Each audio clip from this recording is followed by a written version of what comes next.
Purihin po natin ang Panginoon.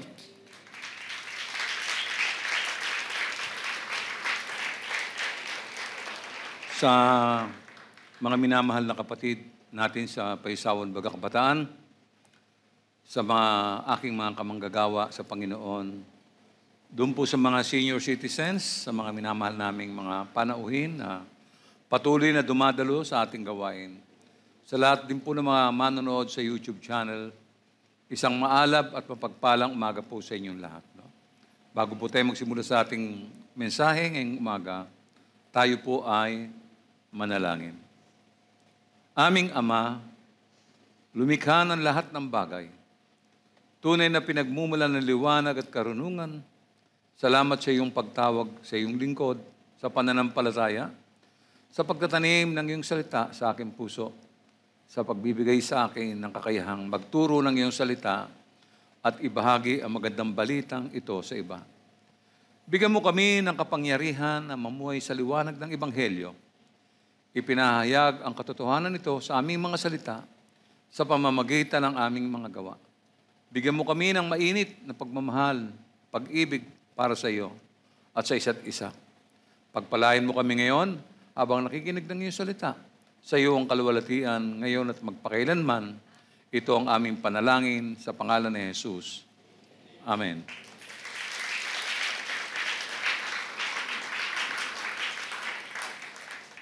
Alam niyo, sa buhay na ito, tulad ng nailahat ko na sa inyo noong nakaraang linggo, nakakaranas po tayo ng mga kabiguan, kahirapan, kalungkutan, at siyempre yung kapaguran sa buhay at pag-aalala.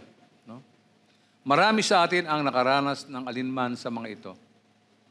Marami rin naman yung kahit na nakaranas ng mga bagay na nabanggit, ay patuloy na matatag, nagtiyatsaga, nagtitiis, at panatag sa buhay. At dahil hindi po ito may iwasan, kailangan po natin pagtiyagaan ang mga bagay na ito. Ang tawag po rito sa wikang Ingles ay perseverance. No? Ang ibig sabihin nito ay pagtitiyaga, pagsusumikap na gawin o kamtin ang mga bagay kahit mahirap. Kahit tumagal pa ang panahon. Nakahandang magtiis sa anumang mga dinaranas na pagsubok. Kaya nagtatagumpay sa tulong ng Panginoon, hindi kaya tayong magtiyaga sa lahat ng ito sapagkat ang Diyos po ay may pangakong gantimpala sa mga taong may tiyaga. Tulad po ng mababasa natin sa Santiago 1:12, no? Ang sabi po rito, mapalad ang taong nananatiling tapat sa kabila ng mga pagsubok. Sapagkat matapos siyang subukin, tatanggap siya ng gantimpala ng buhay na ipinangako ng Panginoon sa mga umibig sa Kanya. Kung kayo po'y umawit ngayong umaga, damang-dama natin yung pong presensya ng Panginoon. Nangungusap ang Diyos sa pamamagitan ng mga awit na ating inawit at nagbibigay ito ng katiyakan or assurance, no? Na hindi tayo pababayaan ng Panginoon, no? Naalala po natin lahat yung mga awit na yan, yung una at yung pangalawa, na parang kusang yumayakap sa ating mga sarili, no?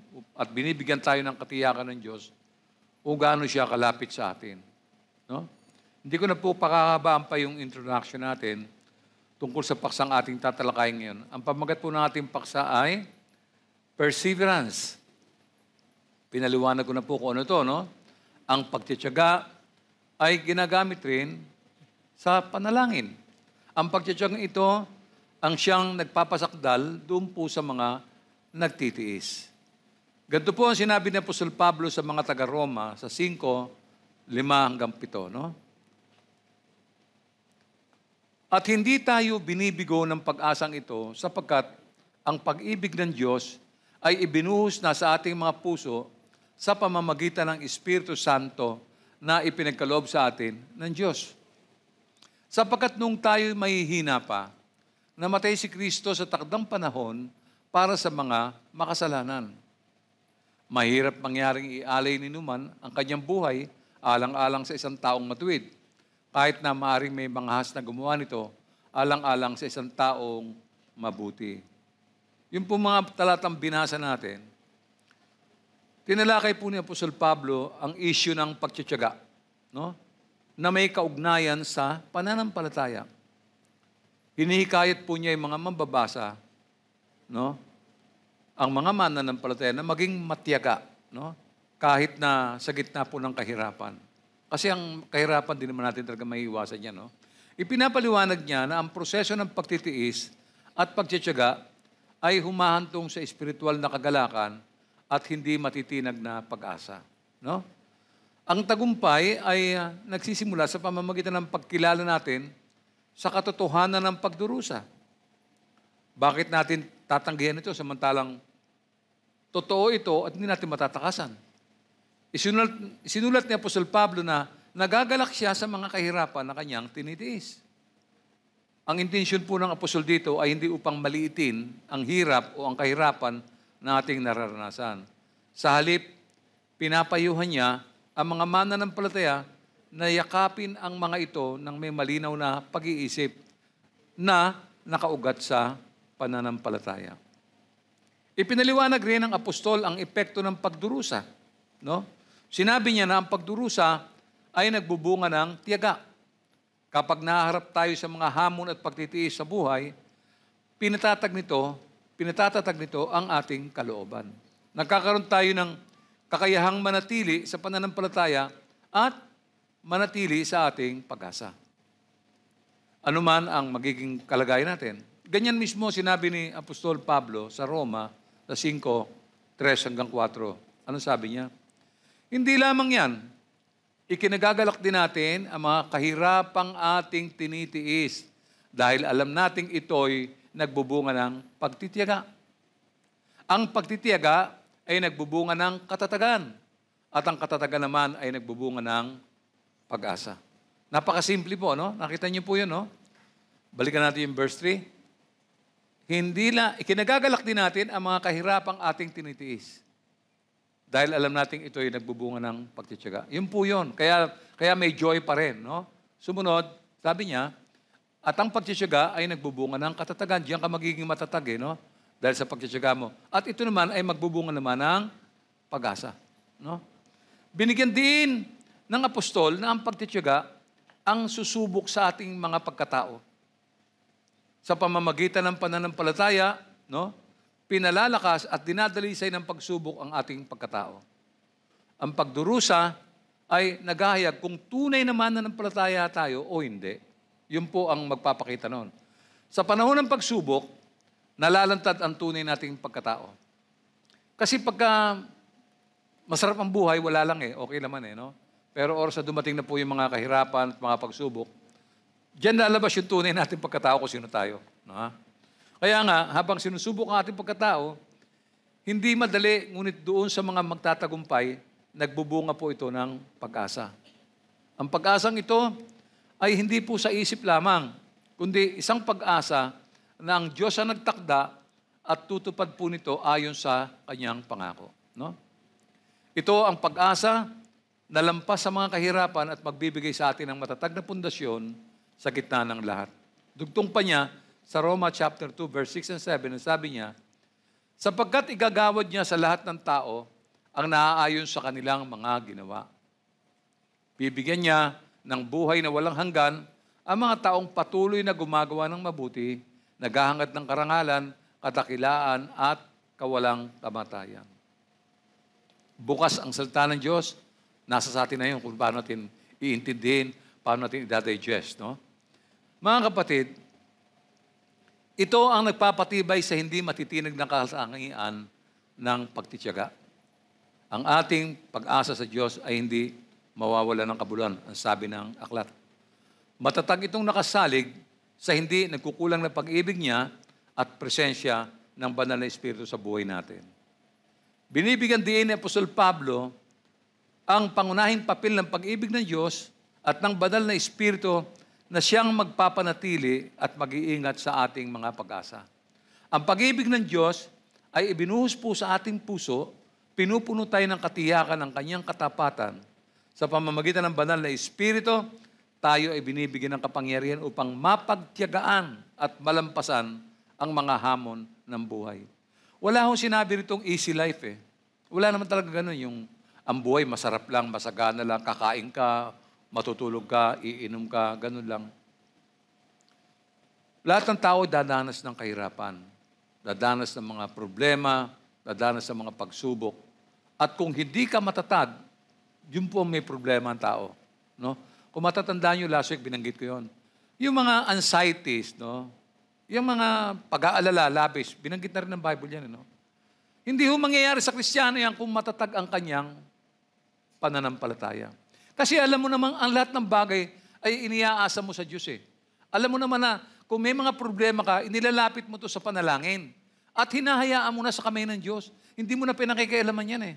Iniintay mo na lang yung sagot ng Diyos eh. Kaya walang pag-aalala, walang anxiety. Di ba? Kasi yung sobrang anxiety, nauuwi po saan yan? Nauuwi yan sa depression. Imagine mo, nagsimula sa anxiety, natapos sa depression. But if you trust the Lord with all your heart, with all your soul, and with all your mind, nasa kamay na ka na ng mabuting kamay. No? Ang Diyos ang nakakaalam yan, sinabit mo sa Kanya lahat yan, wala ka nang aalalahanin. Yun po sinasabi ko. Umuugat yan sa katatagan natin sa pananampalataya. Binibigyan diin po ni Apostol Pablo ang pangunahing papel ng Diyos. Yun po yun. No? Ito ang magbabalik sa bawat isa ayon sa kanyang mga gawa. Nasusubok tayo pagka may problema tayo, lumalabas yung tunay natin pagkatao. Nagiging masungit, nagiging problematic, nakasimangot, galit. No? Yun ang tunay na kulay ng tao. No? Pero pagka masagana siya, dinuduyan siya sa kaligayahan, wala siyang complaint. No? So, ganun po yun. Buhay na nagtsatsaga sa paggawa ng mabuti doon sa mga naghahangad ng karangalan, kadakilaan, at kawalang kamatayan. So, what should we persevere? Okay, Roman number 1. Persevere in adversities. No? Magtiyaga sa lahat ng bagay. No? Sabi po sa Mateo 10:22, sabi gano'n, kapopuotan kayo ng lahat dahil sa pagsunod sa akin. Take note ha, kapopuotan kayo dahil sa pagsunod sa Kanya. Ngunit ang manatiling tapat hanggang wakas ang siyang maliligtas. Malinaw po yan. Inuutusan tayo ng Biblia na magalak at magpasalamat sa Diyos sa panahon ng mga pag-uusig at kahirapan. Of course, maaaring hindi natin gusto ito, ngunit kailangan natin pagtiyagaan bilang pagsunod sa Kanyang kalooban. Sa kabila ng lahat ng ito, ang sabi sa letter A, always give thanks. Kahit anong dumating. Pastor, hindi ba tayo abnormal? Hindi po. Yun ang sabi ng Panginoon eh. Magala kayong lagi, sabi ganon. Magala kayong lagi, palagi kayong manalangin, at magpasalamat kayo sa Diyos sa lahat ng pagkakataon. Sapagkat ito ang kalooban ng Diyos para sa inyo, sa inyong pakikipag-isa kay Kristo Jesus. There's no excuse. Ano man ang nararanasan mo, magala kang lagi. Palagi kang manalangin at magpasalamat sa Diyos sa lahat ng pagkakataon. Wala akong sinabi diyan na mangonsumi kayo. Wala sinabi na, sige, mag-alala kayo na mag-alala. Wala po. Kaya pag hindi mo binabasa ang salita ng Diyos, wala kang makukuhang comfort sa labas. Kasi ang tanging maghahatid ng comfort sa atin yung salita ng Diyos eh. Dahil yun ang pinaniniwalaan natin. Ando doon yung ating pananampalataya. No? Kaya mahirap po eh. Yan po talaga yan. No? Kaysa mag-alala ka na mag-alala, dali mo sa panalangin. Hingin mo sa Diyos. No? Meron pa, sa unang Pedro 1, sa 1-7, ito naman sinabi ni Apostol Pedro, no? Ito'y dapat niyong ikagalak. Kahit na maaari magdanas muna kayo ng iba-ibang pagsubok sa loob ng maikling panahon. Bakit po sinabi yan? Maiksi lang kasi yung time natin sa mundong ito. Tapos punong-puno pa ng problema. Punong-puno pa ng kahirapan. Nakita niyo, maikli na nga yung panahon. Ganun pa rin. Verse 7, ang gintong nasisira ay pinaparaan sa apoy upang malaman kung talagang dalisay. Gayon din naman, ang inyong pananampalataya na higit na mahalaga kaysa ginto ay pinaparaan sa pagsubok upang malaman kung ito'y talagang tapat. Get nyo? Sa gayon, kayo'y papupurihan, dadakilain, at pararangalan sa araw na mahayag si Hesus Kristo. Ganyan talaga. Sabi mo, Christian ka eh. Ako, matibay yung pananampalataya ko. Laging si Lord. Tingnan natin. Tingnan natin. Marami na po nag-claim yan. Pero ang problema, lip service lang. Sabi nila, mahal nila ang Panginoon. Dumating lang yung konting hirap, wala na. Tumalikod na. Yung iba nga hindi pa nga problema Yung pagkakaperahan lang, inuuna pa No? Basta't magkakapera, inuuna sa lahat ng pagkakataon. Yun po mabigat dyan. No? Wala, malayo po Nakita nyo? Kaya lalabas talaga yung kulay ng tao kung sino siya. No? Hindi lang po ito. Meron pa po. Sa unang Pedro 4, 12 hanggang 17, ito naman po yung mababasa natin. Mga minamahal, huwag na kayong magtaka sa mabibigat na pagsubok na inyong dinaranas na para bang ito'y di pangkaraniwan. Sa halip, magalak kayo sa inyong pakikibahagi sa mga paghihirap ni Kristo upang maging lubos ang inyong kagalakan kapag nahayag na ang kanyang kadakilaan. Mapalad kayo kung kayo kinukutya dahil kay Kristo. Take note, Pagka kayo kinukutya kay Kristo, mapalad kayo. No, Sapagkat sumasa inyo ang espiritu ng kaluwalhatian, ang espiritu ng Diyos.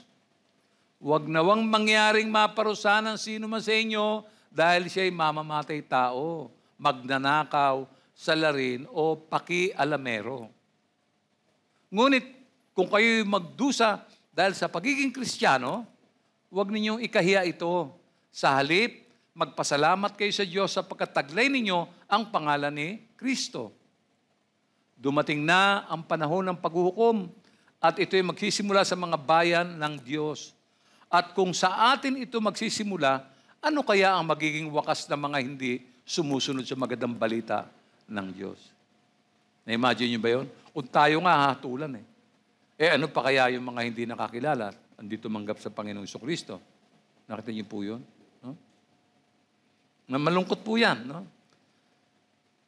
Dahil po sa dami ng kahirapan sa mundong ito, dahil sa dami ng mga pagsubok natin daranasin, meron pong mga taong mananatiling matiga hanggang wakas.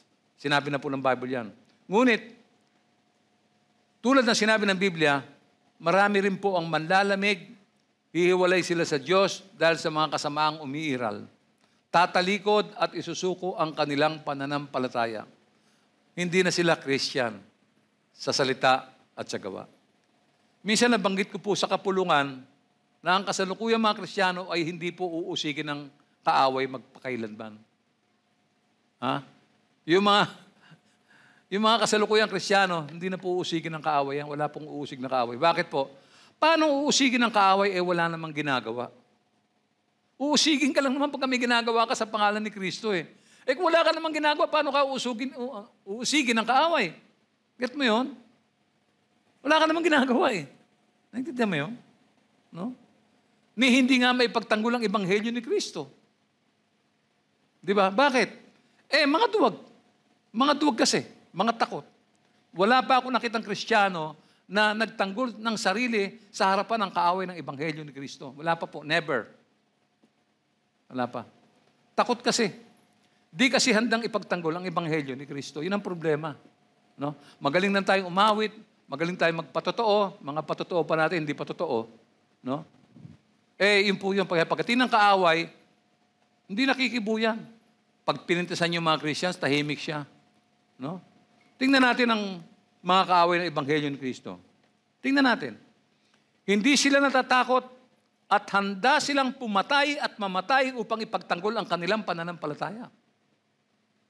Totoo ba yan, Pastor? Totoo yan. Makinig kayo. At ano ang pangako sa kanila kung sila'y mamamatay? Pakinggan nyo ito. Ayon sa mga tradisyong ito, ang mga lalaking Muslim na namatay sa pakikipag-jihad laban sa mga kaaway ng Islam ay gagantimpalaan ni Allah sa langit bilang mga martir at tatanggap ng 72 birhen upang matamasa sa napakaligayang kaligayahan. Alalahanin natin na ang sugo nila ay namatay na at hindi na muling nabuhay. And yet they believe, they fight to death. Kahanga-hanga sila. Mga Christian, paano? Samantalang, hindi natin may pagtanggol ang ebanghelyo. Samantalang ang Panginoon natin ay hari ng mga hari. Di ba? Panginoon ang mga Panginoon. Diyos na nagkatawang tao, lumakad at nangaral.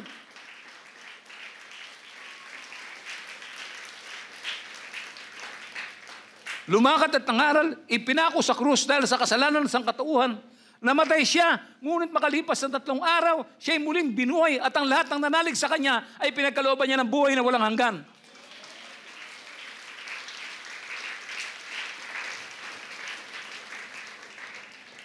Ang masakit, ni isa, walang nagtanggol sa kanya. Walang nagtanggol sa ebanghelyo na naghahatid ng buhay. Lahat ay naduwag at nagtago liban kay Apostol Juan. Nawala yung mga magagaling at matatapang na mga Kristiyano. Wala hong nagtanggol kay Jesus. If you will read the Bible, ang mga tao na may nakatayo roon at nanonood lamang, yung mga taong pinagaling, yung mga taong, di ba, tinulungan ng Panginoon, wala, andun lang po sila. At kinukutya si Jesus ng mga pinuno ng bayan. Napakalungkot ng eksenang yon. No? Dinuraan siya, binatukan, sinukluban ng koronang tinik, hinubaran, ininsulto. Sabi nila, iniligtas niya ang iba. Iligtas niya ngayon ang kanyang sarili kung siya nga ang Kristo na hinirang ng Diyos. Ano pa sabi? Nilait rin siya ng mga kawal. Ngunit walang nagtanggol sa kanya.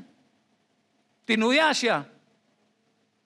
Kung ikaw ang hari ng mga Hudyo, iligtas mo ang iyong sarili. Tinuya rin po siya ng isa sa mga pusakal na magnanakaw na nakapako sa tabi niya. At ang sabi, hindi ba ikaw ang Kristo? Iligtas mo ang iyong sarili at pati na rin kami. Mabuti pa yung isang magnanakaw na nakapakong katabi ni Jesus sa krus. Ipinagtanggol niya si Jesus. Of all the people, yung pang magnanakaw. Sinaway niya yung kanyang kasama. Wala ka na bang takot sa Diyos?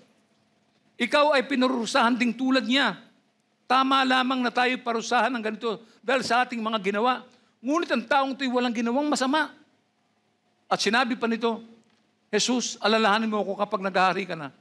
Sumagot ang ating Panginoon. Sinasabi ko sa iyo, isasama kita ngayon sa paraiso. Yan yung Diyos na nagdiligtas at hindi dapat na ikinatatakot na ipahayag sa mga tao. Nakita niyo? Ang taong ito ay nagtanggol kay Jesus. Siya na nagtanggol sa Jesus ay hindi man lamang nabanggit sa Biblia kung siya ay isang Kristiyano. No? Marahil nakapakinig lang ito minsan.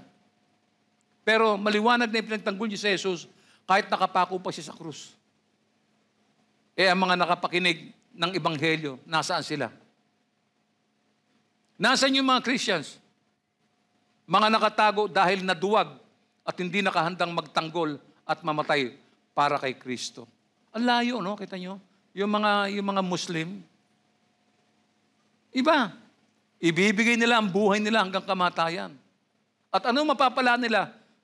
72 virgins? Kanila na yung birhen. Sa akin yung buhay na walang hanggan. Amen? Sabihin ng Kristiyan yun, gusto ko buhay na walang hanggan. Hindi natin kailangan ng birhen. Mga kapatid, magtiwala po tayo sa Panginoon sa lahat ng pagkakataon. Huwag tayong matakot na ipagtanggol ang Ebanghelyo ni Kristo. Magpasalamat tayo kahit na ano pa dumating. Hindi tayo susuko. Ang mga tunay na nagmamahal, no, sa Panginoon ay hindi maduduwag. Hindi matatakot kahit na may kagutuman at kahirapan dumating. Yung wala ka ng pagkain, paano na? Alam ba nyo kung magkakadigma? Akala nyo may kakainin kayo? Wala kayong kakainin. Yan yung time na dapat tumatag kayo sa faith ninyo. Sabi ko nga, pag sinalakay tayo ng China, lanos tayong lahat dito. Yung mga taga Metro Manila, wala kayong kakainin. Wala pong grocery, walang tindahan ng bigas. Ano kakainin nyo? Gutom. Diyan, lalabas yung tunay na faith ng tao. Paano kung wala na tayong makain? Paano kung magutom tayo? Minsan nga, nagrereklamo tayo, konting problema lang. Kaya kung tatanungin natin si Propeta Habakuk, no? May matututunan tayo. Ano kaya ang sasabihin niya? May kinatatakutan ba si Habakuk? Takot ba siya na magutom o ano man? Ano sinabi niyo sa Habakuk 3, 17 hanggang 19? Bagamat di namumunga ang puno ng igos at hindi rin namumunga ang mga ubas, kahit na maantala ang pamumunga ng olibo at walang anihin sa mga bukirin, kahit na mamatay lahat ng mga tupa at mawala ang mga baka sa kulungan, magagalak pa rin ako at magsasaya dahil si Yahweh ang Diyos na magliligtas sa akin.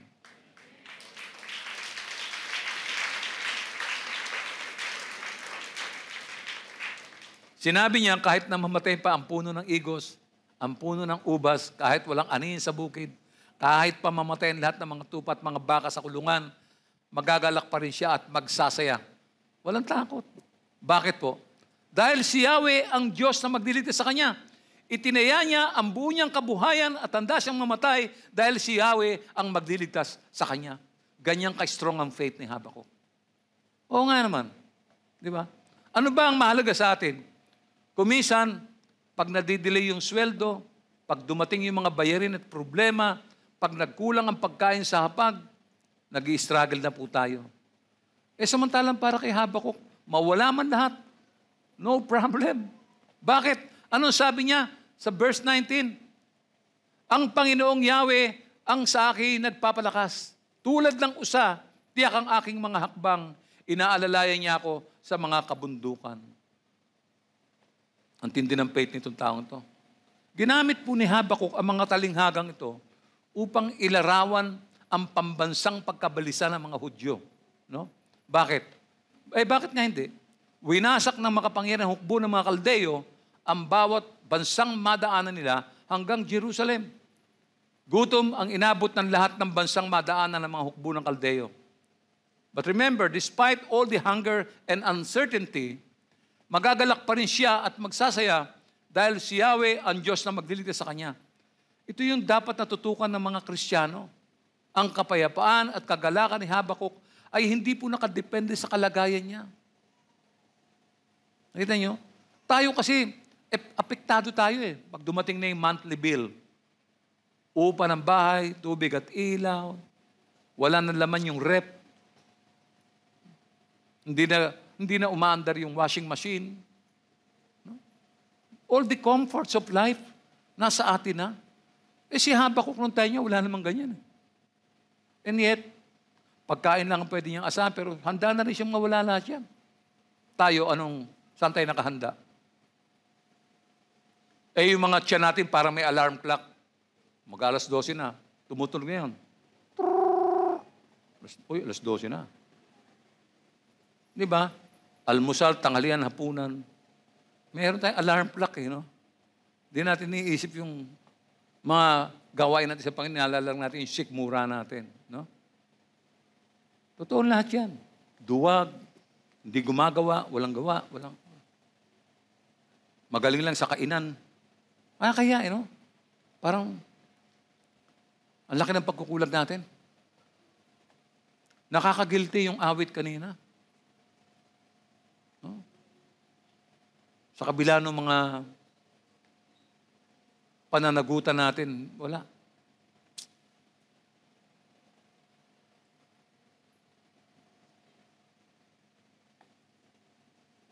Ang kapayapaan at kagalakan ni Habakuk ay hindi nakadepende sa kalagayan niya. Alam niya na ililigtas siya ng Diyos. Sa gitna ng masalimuot na buhay sa mundong ito, maaari po nating,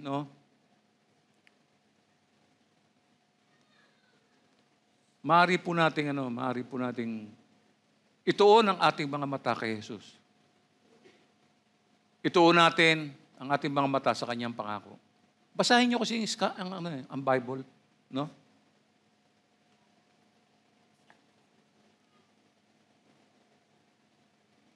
Tutulungan po tayo ng Diyos na magsaya ng may pag-asa.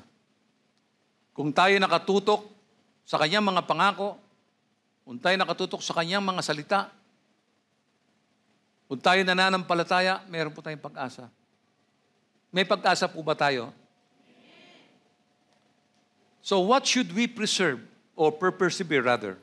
What should we persevere? Roman number 2, persevere in doctrine.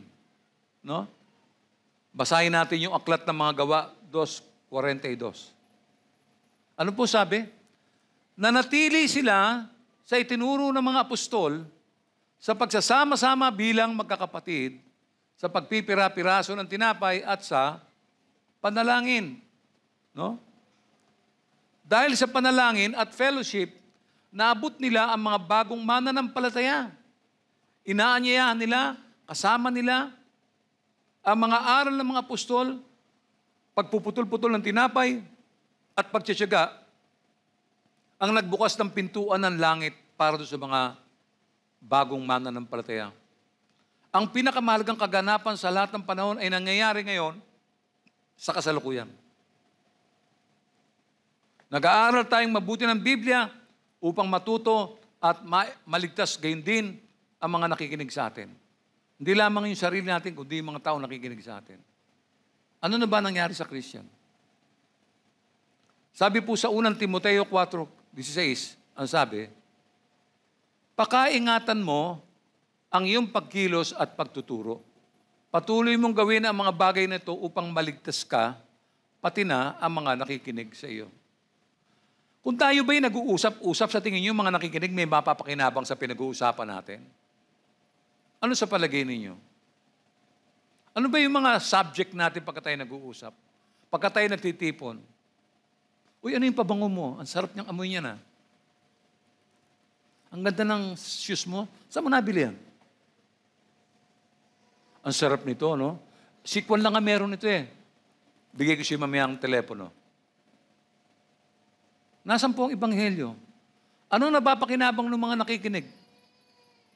Meron kaya silang napupulot? May mga aral kaya silang narinig sa atin? Pag-isipan natin yan. Hindi ho ba? Dapat kung tayo mag-uusap, balikan natin yung bagong tipang aklat. Nagtitipon-tipon sila, nagpuputol-putol ng tinapay at nananalangin. Naalala ko sa lumang church, bago kami mag-start ng fellowship, umaawit kami, kanya-kanyang awit. Kanya-kanyang awit. Mahal kita, O Panginoon. Well, hindi ko na narinig yan. Basta pagkatapos ng church, tapos ng gawain, kain na. Kanya-kanyang labasan na ng mga, alam niyo yun? Hindi naman masama yun eh. Pero kung dyan lang tayo kikilos, wala hong ihahatid na mabuti yan sa ating sarili at sa mga nasa paligid natin. No? Ang doktrina, ang gabay sa paraan ng pamumuhay.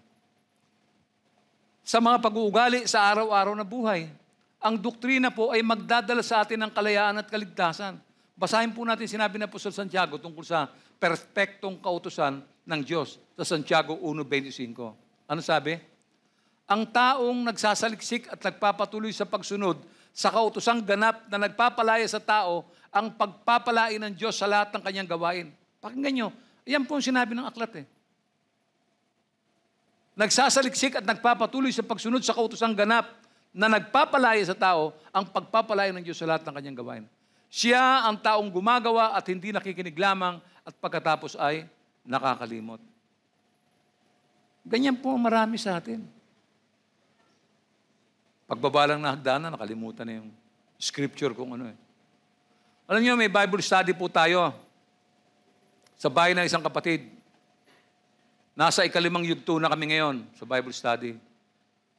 Sa maniwala kayo o hindi, mula sa tatay hanggang sa bunsong anak, lahat ng topic namin, mula dun sa may unang topic hanggang 5 topic, memoryado nila yung mga verses. Ako po, na tagapagturo, tuwan-tuwa ako. Memoryado nila. Pinarecite ko yung tatay, yung nanay, yung mga anak. Nakakagalak ng puso.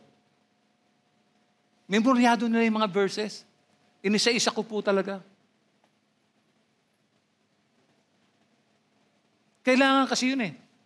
Kasi yung mga memory verse na yan, Pag dumating yung kinatatakutan natin, yan lang ang pwede nating apuhapin.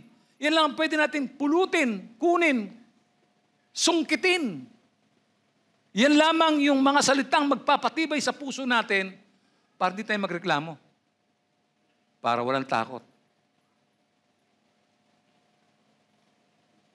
Sinasaliksik ang Biblia at minimemorya yung mga puntong mahalaga na may kinalaman sa buhay natin. Sapagkat wala po tayong ibang pwedeng panghawakan pag dumating yung hirap. Sabi ko, pag pumasok ang China rito, wala na pong trabaho. Yung mga nagmamadaling pumasok at may oras sa trabaho, wala namang oras sa gawain ng Panginoon, wala na kayong trabaho. Yung mga estudyante na akala nyo, pagka nakagraduate kayo, okay na, wala na kayong pasok. Wala na pong trabaho. Sarado. Sarado lahat ng tindahan. Walang internet. Gutom ang aabutin natin dito. Kailangan mo yung mga memory verse na yan. Kasi yan ang magpapatatag sa'yo para hindi ka mag-asal hayop. Kahit na mahirap ka, kahit nagugutom ka, meron ka pa rin dignidad. Kasi alam mo na hindi ka iniiwan ng Diyos na nagmamahal sa'yo. Paano kung wala kang mga memory verse? Paano yun? Get nyo? Hindi lamang nakikinig, kundi sumusunod sa bawat aral, sabi ka doon. Pagpapalain ng tao sa kanyang ginagawa. Hindi po ito nakasalalay sa utos ng tao o ng pastor, kundi bahagi ng ating mga pagtitiyaga at pagsunod sa isabuhay ang salita ng Diyos. Yun po yun. Yun ang magbibigay ng tapang, lakas at katatagan sa buhay natin.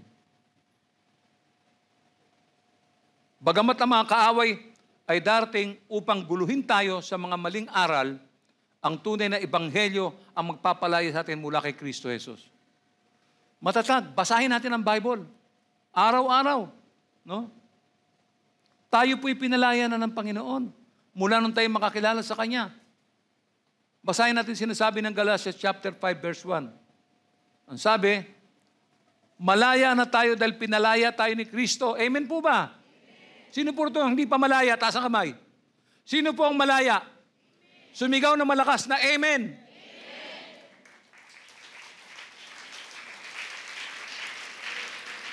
Hindi pa tayo tapos. Kaya magpakatatag kayo at huwag nang paalipin pang muli. We were given freedom, brothers. Ano pa sinasabi ng 2 John chapter 9, ikalawang bahagi? Ang sino mang nananatili sa katuruan ni Kristo ay nagpapasakop sa Ama at sa Anak. Ang isang tunay na mananampalataya ay mananatili sa pananampalataya. Hindi niya ipagkakaila si Kristo at hindi maduduwag na ipatotoo ang tungkol sa Kanya. Sinabi nung awit kanina yan. Kung nakikinig kayo mabuti at kung inaawit nyo sa puso, sinabi kanina yan. Hindi tayo maduduwag na ipatotoo ang tungkol sa Kanya. Tinuturuan tayong sumunod, magtiyaga sa gawain ng Diyos, sipag at nagpapatuloy, hindi pabago-bago. Ang mga aral ay tungkol sa pananampalataya at pagsunod sa Diyos sa gawaing sinimulan niya. So, what should we persevere? Roman number 3, persevere in doing good. Basahin po natin ang aklat ng Roma 2:6 hanggang 7. Sapagkat igagawad niya sa lahat ng tao ang naaayon sa kanilang mga ginawa. Malinaw na po yan. Bibigyan niya ng buhay na walang hanggan ang mga taong patuloy na gumagawa ng mabuti, naghahangad ng karangalan, kadakilaan at kawalang kamatayan. Mga kapatid, sabi niya, bibigyan niya ng buhay na walang hanggan ang mga taong patuloy na gumagawa ng mabuti. After na ma-save siya. Kasi ang tao hindi pa ho nasi-save, hindi makakagawa ng mabuti. After you are saved, kailangan gumawa ka ng mabuti at naghahangad ka ng karangalan, kadakilaan at kawalang kamatayan. Tandaan niyo, wala pong makakatakas sa hatol ng Diyos para sa personal na kasalanan. Kabilang ang mga relihiyosong Hudyo at mga Hintil. Ganap na hatulan ng Diyos ang bawat tao, ang wika ng Biblia, ayon sa kanyang ginawa. Kung ang isang tao ay namuhay at gumagawa lamang ng mabuti, tatanggap siya ng gantimpala at buhay na walang hanggan.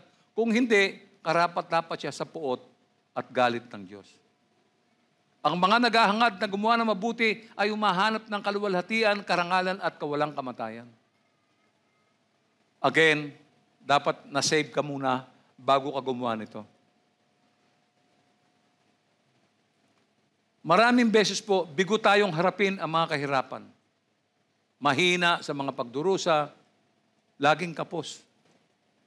Ano ko yan eh, minsan sa counseling, alam niyo yun, napakasimple ng mga problema ng kapatid. Habang nagbibigay sa akin ng mga problema nila, nahuhulaan ko na kung anong kulang eh. Wala silang prayer. Bago pa matapos yung kanyang mga kwento, alam ko na kagad na wala siyang panalangin. So maraming lumalakad na lang sa laman. As usual, ang Diyos natin ay Diyos na mapagpala, mga kapatid. Don't forget that.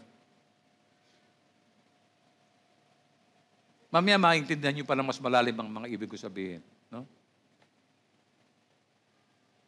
Maraming beses, bigo tayong harapin ang kahirapan.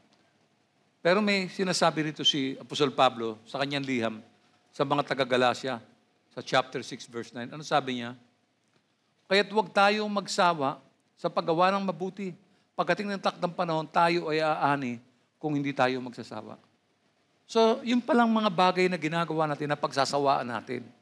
Kaya may warning eh, huwag kayong magsawa. Sinishare mo ba si Jesus Christ? Amen? That's good. Yun yung mabuting gawa. Ginagawa mo yung mabuti. Inihahayag mo ba sa kanila ang kabutihan ng Diyos? Mabuti yun.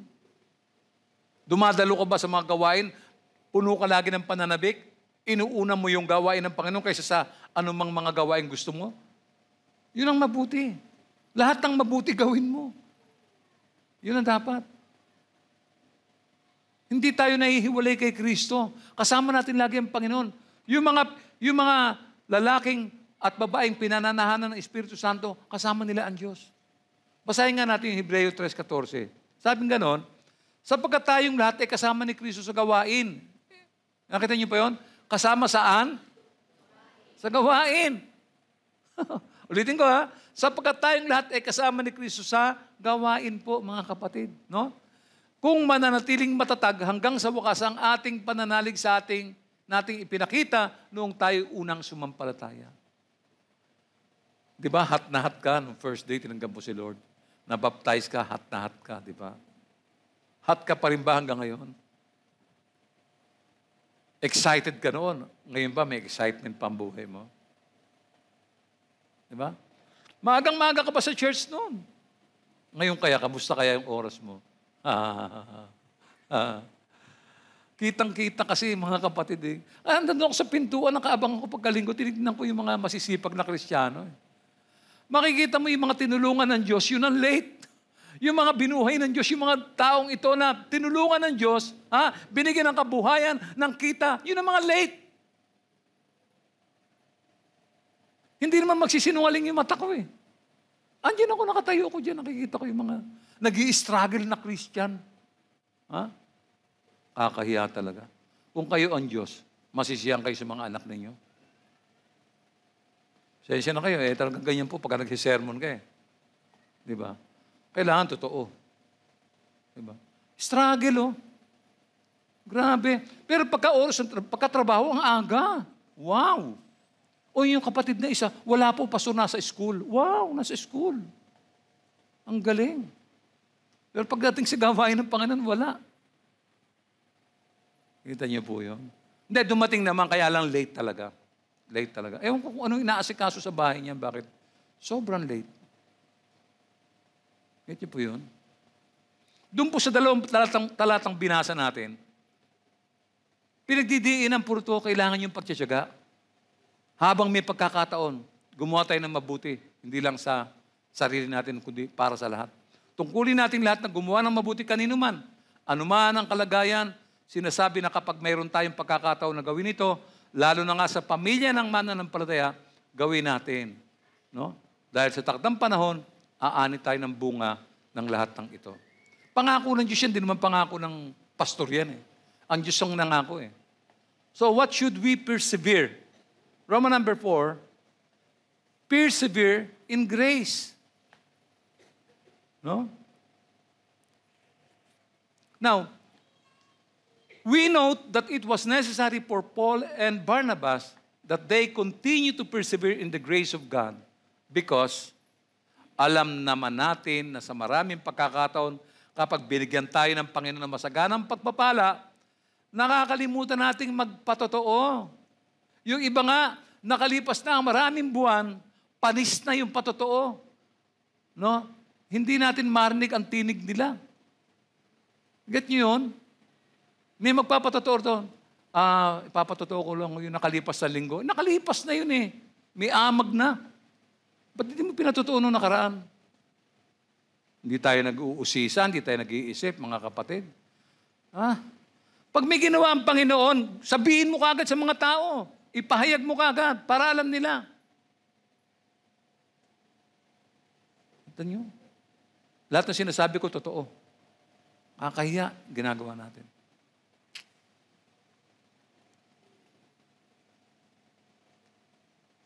Sabi po sa Aklat ng Mga Gawa, sa 14:27, ano po nangyari? Tingnan natin kung anong nangyari sa kanila rito. Pagdating sa Antioquia, tinipon nila ang mga kaanib sa iglesia at isinalaysay ang lahat ng ginawa ng Diyos sa kanila. Pinag-usapan nila eh. At kung paanong binuksan niya ang pintuan sa mga hintil upang ang mga ito'y sumampalataya rin. They gather together and they talk about the recent thing that happened. Binuksan ng Diyos ang pintuan para sa mga hintil, para sila ay maging mananampalataya rin. Dinidiscuss nila. No? Nakita niyo yan, no?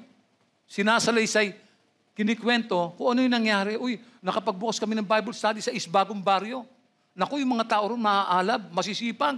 Maaga pa lang, wala pa ako, dumadating na sila. Naku, kung dumadalo ko sa church ng Lord's Temple, makita mo, madaling araw pa lang, andun na yung mga tao.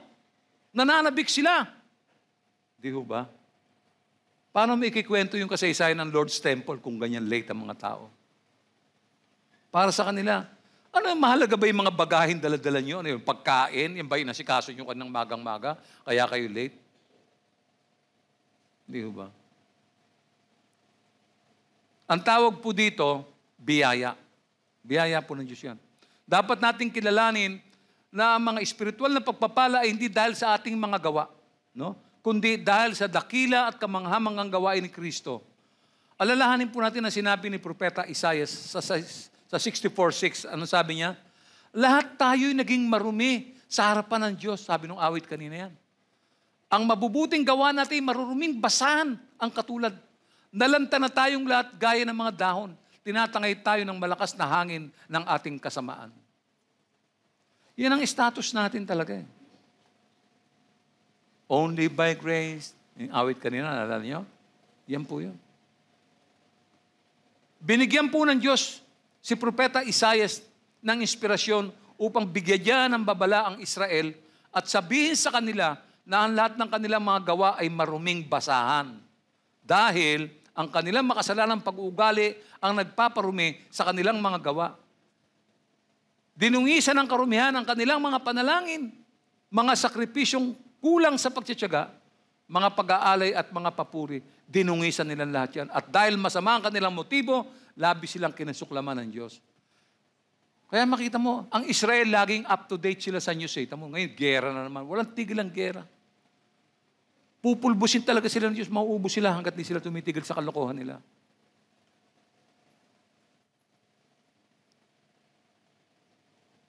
Ano pa kaya tayo? Kaya, kung pagtsitsagaan natin ang mga bagay na pinahihintulutan ng Diyos, pupunta po tayo dun sa may matiwasay na landas. At kung magtsatsaga tayo sa ating mga gawa, sa biyaya ng Diyos, kikilalanin po ng Diyos ito at gagantimpalaan tayo. Lagi naman ganun eh. May reward system ang Panginoon eh. Napansin naman nyo, from the Old Testament to the New Testament, laging andun yung reward ng Panginoon eh. Always. No? Yung mga tao lang ang may problema talaga eh. No? May magandang halimbawa tungkol sa pagpapawalan sala kay Abraham. Pakinggan nyo to ha. Paano ba siya napawalang sala? Sa pamamagitan po ng pananampalataya. Nanalig siya sa Diyos at ito ay ibinilang na katwiran sa Kanya.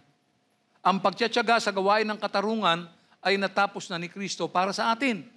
Hindi natin maring baliwalain ang sakripisyong yon upang ilagay ang ating sarili bilang matuwid sa harapan niya dahil ito ay walang kabuluhang kaluwalhatian.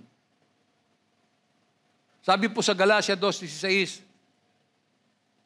gayunpaman, alam naming ang tao'y pinawalang sala dahil sa pananampalataya kay Jesucristo at hindi dahil sa pagsunod sa kautusan. Kaya't kami rin ay sumasampalataya kay Kristo Jesus upang mapawalang sala sa pamamagitan ng pananampalataya sa Kanya at hindi sa pamamagitan ng pagsunod sa kautusan. Sapagkat ang tao'y hindi pinawalang sala dahil sa pagsunod sa kautusan. Pinawalang sala lang po tayo dahil sa pananampalataya natin. That's it. Tapos na po. Close book. Yun lang po eh. Unang-una, hindi naman tayo makakasunod sa kautusan. Matindi ang problema natin pagdating sa kautusan. Eh, sinunod mo yung 79, sumablay ka naman sa isa, kasalanan ka pa rin. Di ba? Wala po eh. Kaya hahatulan ka pa rin ng Diyos. Pero dahil napawalang sala ka, dahil sa iyong pananampalataya, yun ang pinakamainam. Para sinasabi mo sa Diyos na, Diyos, hindi ako makasunod sa kautusan mo. Hindi ko po kaya. Mahina po ako. Madalas po ako nagkakasala. Patawarin mo ako. Linisin mo ako. Iligtas mo ako. Nakita ng Diyos kung ano yung pangangailangan ng tao eh. Kaya nung tayo sumamba at manampalataya kay Jesus, pinawalang sala tayo ng Diyos sa lahat ng ating mga kasalanan. Yun lang po yun. Napawalang sala tayo sa pamamagitan ng pananampalataya kay Kristo at hindi sa pamamagitan ng mga gawa ng kautusan. Lastly, what else should we persevere? Roman number 5, we should persevere in prayer. Makinig kayo mabuti rito kasi dito tayo mahina. Ang pagtitiyaga sa panalangin o pananalangin ay nangangahulugang dapat tayo maging masikap. Hindi tayo sumusuko. Ang pagtitiyaga ay nagpapakitang determinado tayong manampalataya na ang lahat ng bagay ay posible sa Diyos, nakikita man o hindi. Amen po ba? Patuloy tayong maghasik sa panalangin ng may pagtitiyaga. Prayer talaga. Itong mga panganib na darating, yung kinanta ni Ron Quinoli, yung ikalawang kanta natin kanina. Ganito po ang ginawa ng mga kapatiran sa bagong tipang aklat. Acts chapter 1 verse 14. Ano sabi? Lagi silang nagsasama-sama sa panalangin. Kasama ang mga babae at si Maria na ina ni Jesus. Ganon din ang mga kapatid ni Jesus. Bakit sila nagsama-sama? Kainan? Yung ba ang dahilan kung ba't kayo nagkasama-sama, mga kapatid? Nagsasama-sama silang sa panalangin. Hindi tayo makaupo na walang pagkain eh. Sa morning devotion nga, sinaway ko na yung mga kapatid yan eh. Parang takot na takot magutom. Eh, lalaki na nga ng katawan eh. Takot pang magutom. Para bang ang pagkain ang pinaka-importante sa buhay? Kailangan natin yan. Pero hindi po naman yan ang importante. Kailangan natin yan. No? Napansin natin na sama-sama silang nagtitiyaga sa panalangin at pagsusumamo hanggang sa tanggapin nila ang tugon ng Diyos. Nakikinig kasi ang Diyos sa prayer eh. At syempre, ang Diyos din nasasagot yan. Kung sa tingin natin ay nadidelay ang kasagutang hinihingi natin sa Panginoon, ito ay isang pagkakataon para makita natin kung ano ang nasa loob ng ating mga puso. No? Ganito ba tayo katyagang manalangin? Nananabik ba tayong makausap ang Panginoon? Matyaga ba tayong naghihintay ng sagot mula sa Panginoon? O tayo ang gumagawa ng paraan sa ating mga panalangin? Ang bagal ni Lord. Tara, tirahin na natin to. Sangla mo na muna yung sing-sing mo. Di ba? Di bale, makakautang tayo kay paring Pepe. Punta ka muna ron. Nanalangin na pero hindi na marunong maghintay eh. Kasi baka magutom. Natatakot magutom. No? Matyaga ba tayo naghihintay sa Panginoon? Sa Kanyang sagot? O tayo ang gumagawa ng paraan? So let's move to letter A. What does the Bible say about perseverance in prayer? Pakinggan natin mabuti ito kasi hindi tayo mahina, no? Kailangan talaga natin magtiyaga sa panalangin. Ganito po sinasabi ni Apostol Pablo sa Efeso 6:18. Pakinggan nyo. Ang lahat ng ito'y gawin ninyo na may panalangin at pagsamo. No? Manalangin kayo sa lahat ng pagkakataon. Sa patnubay ng Espiritu. Lagi kayong maging handa at patuloy na ipanalangin ang lahat ng hinirang ng Diyos. May assignment na. Ito ang gawin ninyo. Alam nyo, noong ma-delay ang pagbaba ni Moses mula sa bundok ng Sinai, ano po nangyari? Alam niyo siguro nangyari doon, di ba? Nainip ang mga tao at hindi makapaghintay. Parang tayo rin. Wala kasing ginagawa eh. Kulang sa pagtitiyaga at walang panalangin. Tuloy, ano nangyari? Nahulog sila sa idolatry. Sandali lamang umakyat si Moises eh. Sabi ni Moses kay Aaron, ikaw na muna rito, ha? Aakit ako at kakausapin ko ang Panginoon. Sandali lang nawala si Moses. Ano nangyari? Anong ginawa nila? Ang mabuti basahin natin yung Exodus 32, verse 1. Nang magtagal si Moises sa bundok, ang mga Israelita ay lumapit kay Aaron. Sinabi nila, igawa mo kami ng mga Diyos na mangunguna sa amin. Hindi namin alam kung ano na ang nangyari sa Moises na yan na naglabas sa amin sa Ehipto. Bastos pa eh, walang galang eh. Oh. Di ba? Hindi namin alam kung ano na ang nangyari sa Moises na yan. Sa Moises na yan. Parang bagay si Moises eh. No? Hindi na tao, no? Ano ba ginawa ng taong yan? Parang gano'n, no? Ganyan. Minsan, ganyan din po yung mga Christians. Iniisip natin na matagal dumating ang kasagutan sa ating mga panalangin. Isang buwan na hindi pa bumababa. Marami sa ating ganyan. Naiinip. Naiinip at kulang sa matiyagang paghihintay kaya gumawa ng sarili niyang paraan. Sa kabilang dako, hindi po nakalimot ang Diyos. Balikan natin muli si Propeta Habakuk. Ganito sinabi ng Diyos sa kanya, Habakuk 2:3. Isulat mo ito sapagkat hindi pa panahon upang ito ay maganap. Ngunit mabilis na lilipas ang panahon at mangyayari ang ipinakikita ko sa inyo o sa iyo. Bagamat parang mabagal ito, hintayin mo. Tiyak na mangyayari at hindi maantala ito. Anong tinuturo sa atin? Pasensya, konting pasensya. Wait. Wait lang. Huwag nag-aapura. Pag naghahanap ng trabaho, walang makita, hirap na hirap. Pag nakakita ng trabaho panggabi, kinuha na kagad. Kahit panggabi. Hindi po normal yun. Ang trabaho sa araw, sa gabi, pahinga ang katawan ng tao. Pagka niyakap mo yung trabahong offer ng gabi, ibig sabihin, dukha ka talaga. Wala kang tiwala sa Diyos, kulang ka. Makinig kayo mabuti. Nung araw, ang magtatrabaho lang sa gabi, mga hostess, yung mga nasa bar. Abay, grabe na po ngayon. Get nyo? Manalangin ka kasi, humingi ka ng tulong sa Panginoon. Sa Kanya ka tumakbo. Ipanalangin mo, pagtiyagaan mo. Diyan ka magpuyat. Nakasilip pa lang ng trabaho ang panggabi. Di ba? Abnormal yun. Yung negosyo ng mga taga-ibang bansa, taliwas sa oras natin. Kaya sila, sa gabi sa atin, sa araw sa kanila eh.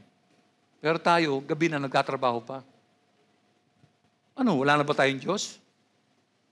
Wala ba tayong mahihinga ng tulong? Hindi ho ba? Bagamat parang mabagal ito, hintayin mo. Tiyak na mangyayari at hindi maantala ito. Tinutuwid ng Diyos sa mga pag-iisip natin. Kasi mga Christian tayo, alam natin, dapat supposedly marunong tayo, dapat. Alam natin umunawa. Bakit parang natatanga tayo? Di ba? Minsan, tumatagal ng konti yan. Pero huwag tayo mainip. Kung mangangailangan ito ng mahabang panahon, ay di manalangin. Marahil natatandaan nyo yung kapanganakan ni Isaac. Ito magagandang istorya to. No? Matatanda na sina Abraham at Sarah. Pero alam natin lahat na wala silang anak. 100 years na po si Abraham. Si Sarah naman 90 years old. Wala silang anak, oh. Isipin mo. Samantalang pinangako kay Abraham, di ba? Ang lahi nyo ay magiging kasing dami ng mga buhangin sa dalampasigan. Nasaan yun? Di ba? Kaya nanalangin si Abraham. At ano naging bunga nito? No? Basahin po natin. Genesis chapter 21, 1 and 2. Pinagpala ni Yahweh si Sarah at tinupad ang kanyang pangako. Ayon sa panahong sinabi ng Diyos, si Sarah nga ay nagdalang tao at nanganak ng isang lalaki kahit matanda na noon si Abraham. Verse 5. 100 taon na si Abraham nang ipanganak si Isaac. Imposible, no? Walang anak si Sarah hanggang sa sumapit siya sa gulang na 90. Pero tandaan nyo, pinangako ng Diyos kay Abraham na si Sarah ay magiging ina ng mga bansa. Na siya ay maglilihi at manganganak ng isang lalaki. Matagal po sila naghintay. Eto nga si Sarah, patawa-tawa pa eh. Akala nagbibiro ang Diyos eh. Huh? Subalit ang kapanganakan po ni Isaac ay katuparan po ng pangako ng Diyos sa kanila kahit na matagal at tila imposible. Tandaan nyo yan. Kayo mga nagpipray dyan. Alalahanin natin ang sinabi ng anghel sa aklat ng Lucas, sa 137. Ano sabi ng anghel? Sapagkat walang anumang bagay na hindi kayang gawin ng Diyos. Do you believe that? Magagawa ba ng Diyos ang imposible? Sino po naniniwala? Nothing is impossible with God.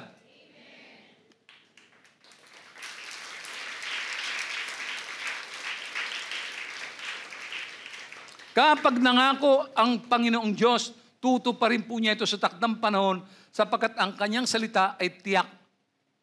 That's why, never stop praying. Lalo na yung may mga malalalim na problema, mabibigat na problema, pag-pray nyo. Punta tayo sa letter B. Why persistence in prayer is important? Epeso, no? Tingnan natin muna. Number 1. Bakit? Ipinapakita natin na nagtitiwala tayo sa Diyos. Ang dahilan kung bakit ka nanalangin ay dahil alam mong sasagot siya. Siya ang tanging may kakayahang magbigay ng kasagutan sa kahilingan mo. Kaya kailangang magtiyaga at maghintay. Epeso 6:18. Ang lahat ng ito'y gagawin ninyo na may panalangin at pagsamo. Manalangin kayo sa lahat ng pagkakataon. Sa patnubay ng Espiritu, lagi kayong maging handa at patuloy na ipanalangin ang lahat ng hinirang ng Diyos. Nakita niyo yung prayer, matindihan din, no? Matindihan din yan. Why persistence in prayer is important? Why? Because it provides peace. Hindi ito natural na kapayapaan, mga kapatid. Ito ay supernatural. Hindi isang uri ng kapayapaan na maaari natin gawin. Makakamtan lamang natin ito kung isusuko natin ang ating kabalisahan sa Panginoon. Ano sinasabi ni Apostol Pablo tungkol sa kabalisahan? Yung mga nag-aalala, sinasabi ko last week, Filipos 4:6-7. Huwag kayong mabalisa tungkol sa anumang bagay. Sa halip, hingin ninyo sa Diyos ang lahat ng inyong kailangan sa pamamagitan ng panalangin may pasasalamat. Get nyo? Panalangin may pasasalamat. Hindi pa nga dumadating, nagpapasalamat ka na because you fully trust God in His Word, in His promises. Get mo? Walang struggle dyan, kapatid. At kung nagtitiwala ka na lubos sa Panginoon, ano maaaring mangyari sa iyo? Tingnan natin sa verse 7. At ang kapayapaan ng Diyos na hindi kayang maunawaan ng tao, ang siyang mag-iingat sa inyong puso at pag-iisip dahil sa inyong pakikipag-isa kay Kristo Jesus. Ang sarap, di ba? Wala kang aasahan, meron Diyos. Minsan kasi may mga iba tayong inaasahan pa eh. Yan, lalo yung savings, may pera naman, sige. Tandaan nyo yung dilat ng bagay, pera. May pangangailangan tayong hindi masasagot ng pera. Kaya yung mga nagmamalaki na may pera dyan, mag-isip-isip kayong mabuti. Hindi lahat ng kailangan nyo ay sasagutin ng pera. No? Panalangin ang kailangan natin. Naalala ko po yung kalagayan ng apo kong si Troy. Witness naman kayong lahat eh. Di ba? Napakasela ng kalagayan ng aking apong ito. Kailangan niya ng kidney transplant. Napakahirap po kung iisipin. Wala kaming kakayanan. Limitado lamang ang magagawa namin. Totoo pong nagatid sa amin ng kalungkutan. Lahat kami nalungkot kami sa bahay. Sino ang hindi malulungkot? Wala pong ibang lunas kundi ang kidney transplant. Anong kailangan namin gawin? Kailangan naming manalangin. No? Kung iisipin po namin sa natural na paraan, napaka-imposible po talaga. Subalit ayon sa aklat ni Marcos, sa 10:27, ano sabi? Tiningnan sila ni Jesus at sinabi sa kanila, hindi ito kayang gawin ng tao. Ngunit hindi ito imposible sa Diyos, sapagkat ang lahat ng bagay ay kayang gawin ng Diyos.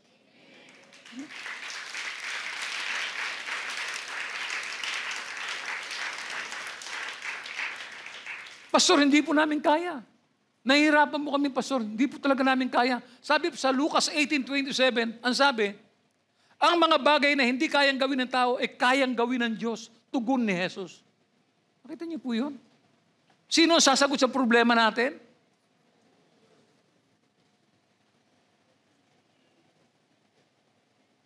Ano pong nangyari? Nanalangin kami. Humanap rin kami ng paraan. Saan kami kukuha ng kidney? Sino ang donor? Sinong doktor ang mag-oopera? Saang ospital? Magkano ang gagastusin sa operasyon? Lahat po ito problema. May sagot ba kami? Wala. Ano isasagot namin? Wala. Napakahirap. Mag-iisip ka na, mag-iisip. Sasamahan mo ng panalangin. Mahirap po, subalit sa kabila ng lahat, batid namin na tanging ang Panginoon lamang ang makakatulong at makakagawa ng lunas sa pangangailangan ni Troy. Patuloy kami nagtiyaga sa panalangin, nanalangin rin ang mga kapatiran. Tanging Diyos lamang po talaga ang pag-asa. At dahil walang imposible sa Diyos, naganap po ang himala. Naganap ang kamanghamanghang himala dahil kumilos ang Diyos. Nangyari ang imposible na tapos at naging matagumpay ang operasyon dahil walang imposible sa makapangyarihang Diyos.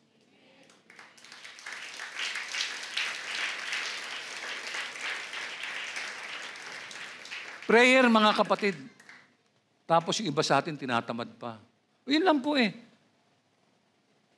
Wala pong magagawa ang pera sa bulsa. Wala magagawa yung yaman natin. Wala po. Kasi may mga bagay na hindi masasagot niyan. Kasi ang Diyos, hindi po siya sasagot sa mga bagay na posible. Yung posible, hindi niya sasagutin yun kasi posible naman, abot kamay na natin yun eh. Pero ang sinasagot ng Diyos, yung mga bagay na hindi natin kayang lutasin, mga problemang wala tayong kakayanan, yung mga taong hirap at walang mapagkukunan, diyan po lumilitaw ang himala ng Diyos.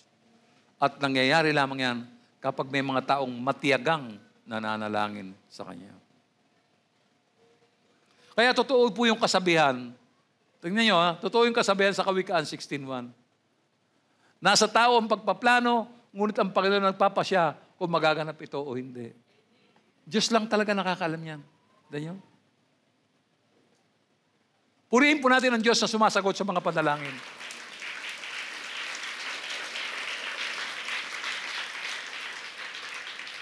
Yung apo ko ngayon, he is now a living testimony.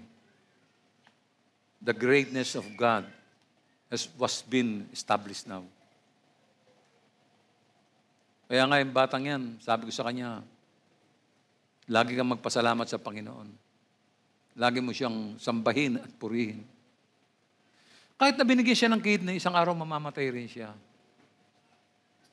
Ang mahalaga, ngayon naranasan mo ang himala ng Diyos, ingatan mo. Isang araw, uuwi ka rin naman sa Panginoon eh. Di ba? Pero maganda na habang nasa lupa tayo, hindi natin nakakaligtaan yung pagtitiyaga. Inisa-isa ko po yung mga bagay na dapat natin pagtiyagaan. No? Ang huling-huli yung prayer. No?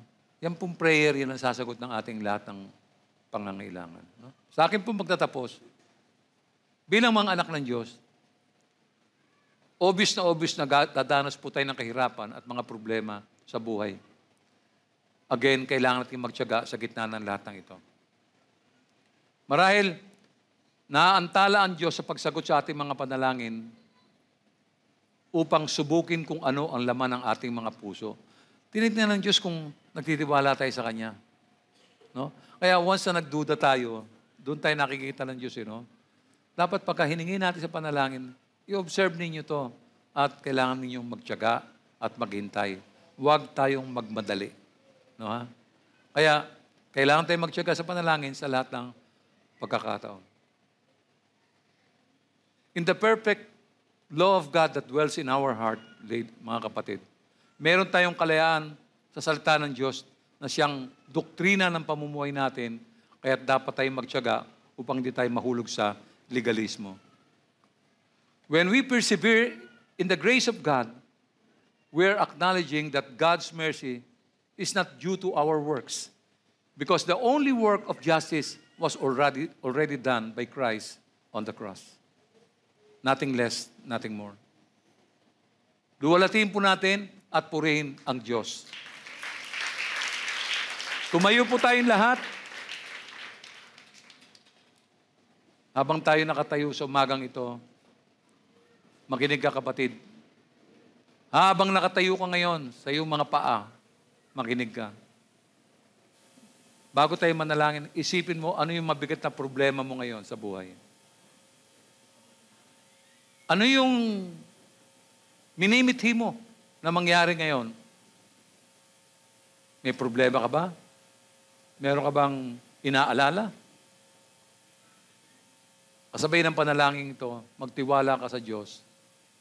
At ang Diyos ng imposible, ang siyang may lunas na dala sa mga pangangailangan mo. Tayo po ay manalangin. Aming Diyos na mahabagin, na nalulugod na makipag-usap sa amin, ipagkaloob mo po sa oras na ito ang mga biyaya na kailangan namin. Tulungan mo kaming maging hindi mga tagapakinig lamang ng iyong salita, kundi mga tagatupad din naman. Bigyan mo kami ng biyaya ng banal na Espiritu upang manalig kami sa mga pinahayag sa amin ngayong umaga. Bigyan mo nga, Panginoon, ng kapangyarihan ang aking mga kapatid na isalaysay ang iyong mga kahangahangang gawa na nagbibigay liwanag sa iyong maluwalhati at banal na pangalan. Alisin mo nga, Panginoon, ang takot sa kanilang mga puso at maging matatag na ibahagi ang katotohanan tungkol sa kaligtasang bigay ni Kristo sa sangkatauhan. Ingatan mo kaming lahat, at naway matuto at makasunod sa lahat ng iyong banal na kalayunin. Tanggapin mo ang aming pasasalamat at papuri sa pangalan ng iyong anak na si Jesus. Amen. Tanggapin po natin ang bendiksyon ng Diyos. Naway lubusan kayong maging banal ng Diyos na siyang nagbibigay ng kapayapaan. At naway panatilihin niyang walang kapintasan ang buo ninyong katauhan, ang espiritu, kaluluwa at katawan hanggang sa pagparito ng ating Panginoong Jesucristo. Tapat ang tumawag sa inyo at gagawin niya ang mga bagay nito. Sumainyo nawa ang pagpapala nating Panginoong Hesus at ang lahat ng tumanggap ng pagpapala ay magsabi ng purihin natin ang dakilang pangalan ng Diyos. Tayo po ay magbatian.